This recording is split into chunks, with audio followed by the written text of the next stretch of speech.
Patuloy sa paghahanap si Aidan at Mila kay Thunder.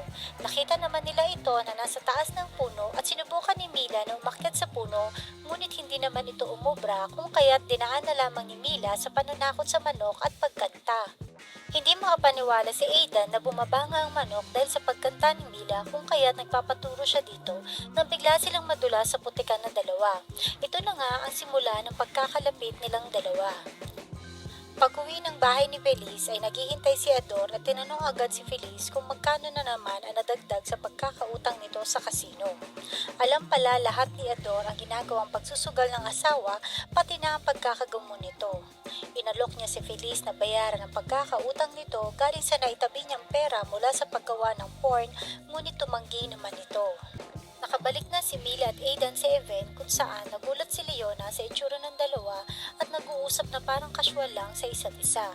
Makikita na hindi maganda ang kutob ni Leona sa nangyayari sa dalawa. Si Tonet naman ay magiliw makisama kila Nico at Dennis na kabaliktaran ng kuya nitong si Clint.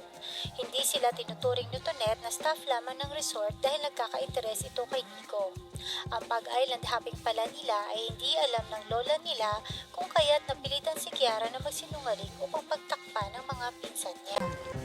Sa gitna ng dagat habang pabalik na sa resort sila Nico ay biglang nagkaproblema ang motor ng speedboat nila. At habang nagtitingin ang magpinsang Tonet at Kiara ay aksidenteng humagis ang cellphone nito na mabilis namang nilangoy ni Nico para kay Kiara. At habang stranded naman ang problema si Kiara at Clint ay chill lamang si Tonet pagkat magkakaroon pa sila ng time to enjoy more sa island.